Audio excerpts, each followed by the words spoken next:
ভাই, বাংলাদেশের অকুতোভয় বীর সৈনিক, আগামীর বাংলাদেশী যুবকদের অনন্য অনুপ্রেরণার বাতিঘর শহীদ শরীফ ওসমান হাদি শাহাদাত বরণ করেছেন।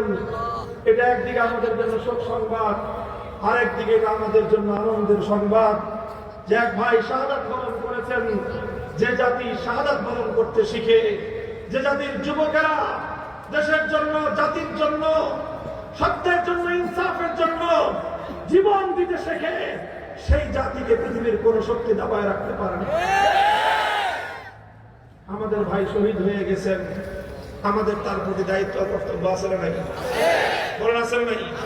বসেন বসেন, দাঁড়ায় দাঁড়ায় বলবেন দায়িত্ব আছে। আপনি বসেন, দাঁড়া একটু বসেন। সবাই একবার করে সূরা ফাতিহা পড়ি। শরীফ ওসমান হাদির রুহের মাগফিরাত, তার শাহাদাত যেন আল্লাহ কবুল করেন, জান্নাতে উঁচু মর্যাদা দান করেন।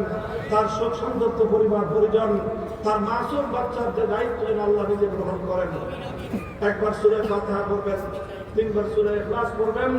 এরপর ইনশাআল্লাহ আমাদের মোহতারাম মুআজ্জাজ মেহমান, বাংলাদেশের আলেমদের অন্যতম শীর্ষ ব্যক্তিত্ব, বেফাকুল মাদারিসের আরাবিয়া বাংলাদেশের সম্মানিত মহাসচিব, আমার মোহতারাম বড় ভাই, জাবিয়ার সুনাম ধন্য প্রিন্সিপাল শেখুল হাদিস আল্লামা মাহমুদুল হযরত তশরীফ এনেছেন।